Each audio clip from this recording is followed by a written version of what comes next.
All right, hey everybody. So, welcome to another after film series movie topic video. So, in honor of Josephine Langford's birthday yesterday, which was August 18th, I decided to binge her movies, like all the movies that she's done so far. And in that binge, I also did a full rewatch of the after film series. Now, in honor of her birthday, I decided to make a video here talking about the after film series and ranking them. I decided to rank them. Uh, a lot of the rankings here will not surprise you. I mean, if you've been following my channel for any extended period of time, the rankings here will probably definitely not surprise you at all. There will probably be rankings here that you guys disagree with. There'll probably be rankings here that you agree with. So, go ahead and, hit the comments and tell me what your rankings are in terms of the After Film series. And I will be going from worst to best, from what I consider to be the worst film of the franchise to the best film of the franchise. And kicking us off at number four, this should be no surprise to you. This should really be no surprise to you. It is the film that the fandom at large, declared, pointless, offensive, unnecessary, disrespectful, sexist, misogynistic, insulting, and that is After Everything minus the last 15 minutes of the film. This really was, unnecessary. This really was insulting. There was no reason for this film to exist outside of pure greed. I mean, the fact that they completely shunted off Castile as the director, they had to get a new director in Adam Shankman, even though he never got any credit for this. He's the one who directed the 70 minutes. Josephine Langford, was not even, did not even want to, come back, to film any of the new scenes. This was just a complete mess. It was just, Harden bombing around Portugal. It was offensive, in how they handled Natalie's character. It was a, I mean, it was just a complete, it was just a mess of a movie. Outside of the last 15 minutes, which should have been on After Ever Happy, and of course, one scene in the middle that featured Harden and Vance. Um, and that's not even on this planet. So like even though it's at number 4, like that's not even on this planet. Like that's not even like on this stratosphere. That's not even on this, physical plane. So yeah, coming in at number 3, number 3 is a film that I was hoping that with the space of a few years that my opinions on the film might change. I was hoping that I might, warm up to the film, but again, seeing it again for the first time in many many years, I realized that this film, even though it is closer to the book, it is like it's still, up until After Everything, was the worst film of the franchise. And it falls under that category of you're giving us the book scenes, but you're not understanding like why these scenes worked in the book. You're not understanding why they were fan favorite scenes in the first place.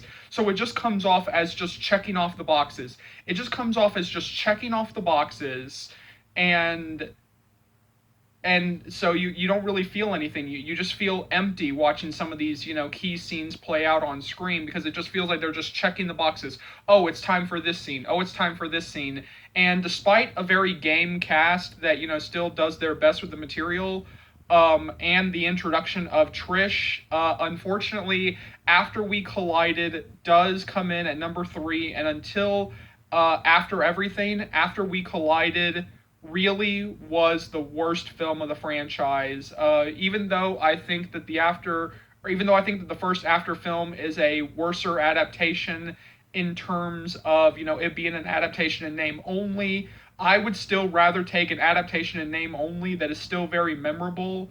That I can still remember the thing, versus After We Collided, that as I was sitting there, I realized that I had forgotten a lot of the stuff that had happened in the film. I've forgotten, like, oh, that scene's in this film. Oh, right, that happened in this film. Oh, right, that happened in this film. Um, yeah, no. Again, After We Collided is one of those films that it really does feel like you're giving us the fan favorite scenes, but you're just, putting them in a blender and hitting Fracassee Fripp.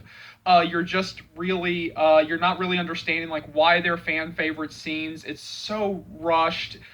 They play up the comedy way too damn much. And yeah, no, After We Collided was the worst film of the franchise up until after everything, came out. Coming in at number two is the first film.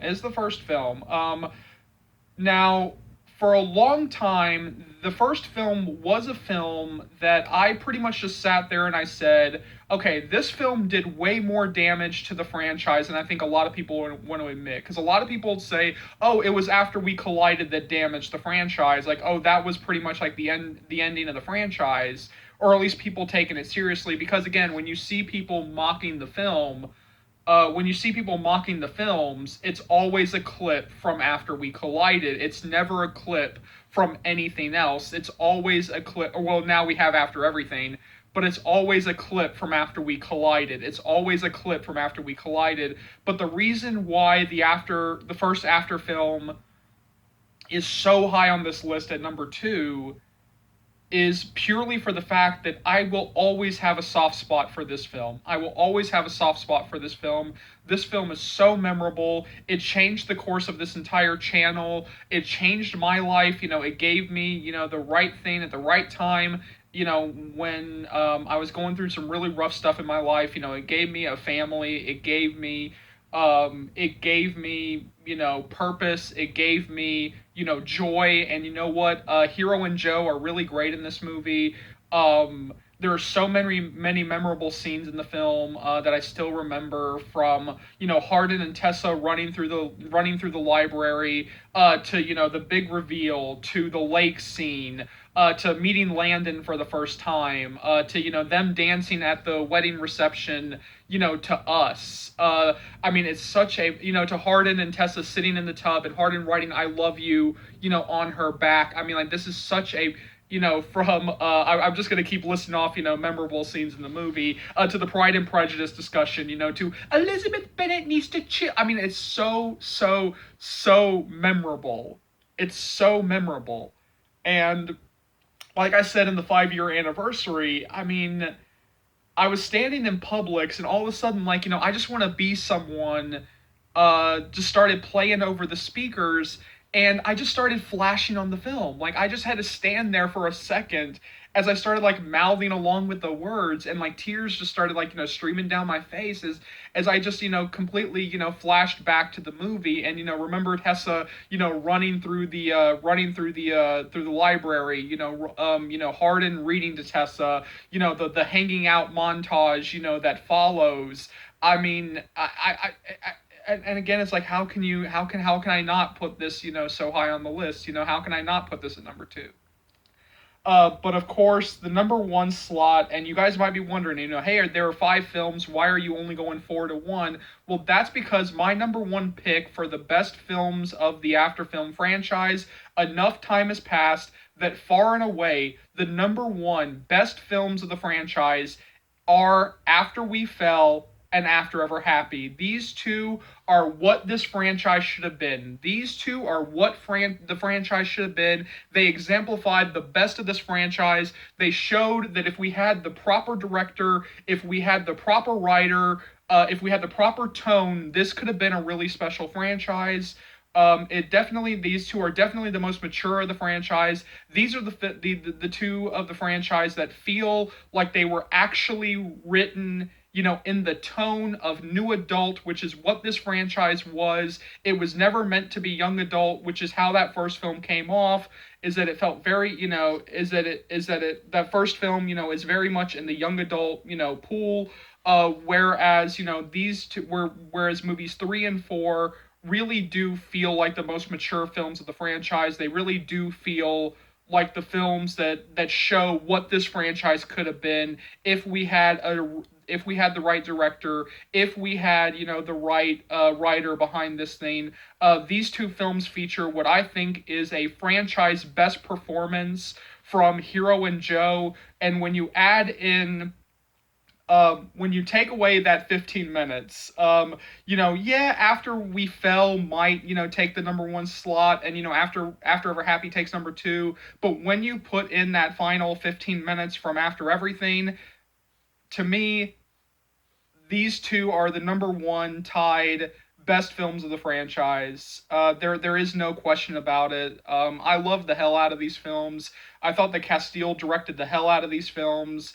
These are the films that this franchise should have been from day one. If we had Castile at the helm, if we had Sharon Soboyle at the helm in terms of writing it, I think that this franchise would have been taken a lot more seriously. I think that because again, if you look at all the stuff like when people mock these films, when they take out of context clips, it's never from After We Fell, it's never from After Ever Happy, it's always from After We Collided, it's always from that first film, it's never from these two films.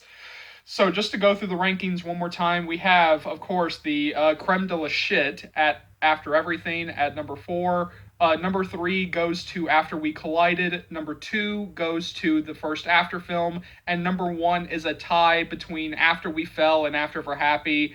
Yeah, no, I had a lot of fun watching these films again. I love the hell out of these films. I'll always have like a deep respect for these films outside of After Everything. I will always have like a deep respect for these films.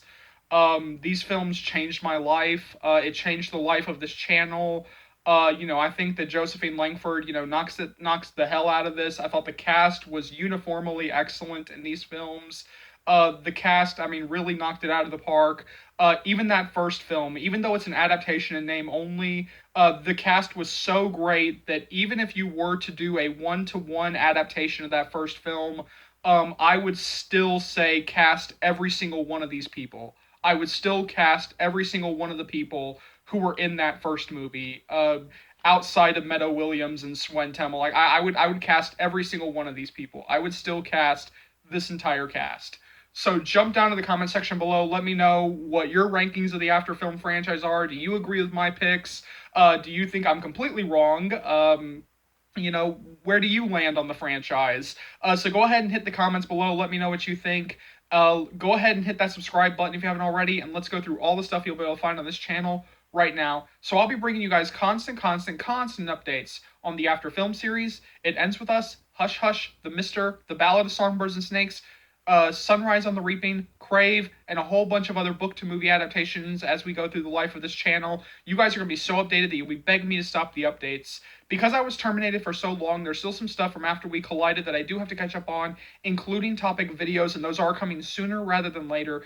As always, remember, this channel would not be able to grow to the heights that it has without you guys, and so for that, I'm eternally grateful. I know, there are plenty of fans out there, old and new, who have no idea, absolutely no idea that this channel exists, or that it's even back from termination in the first place. So please keep sharing the channel. Please keep spreading the word of Charles's movie channel, because this will easily be one of the best, not the best, book-to-movie adaptation channels you'll find right here on YouTube, or dare I say anywhere. So hit that subscribe button if you haven't already. Keep liking, keep subscribing, keep sharing. My name is Charles. Welcome to the book-to-movie adaptation channel. I'll see you later, book-to-movie fans. Take care, y'all. Love you.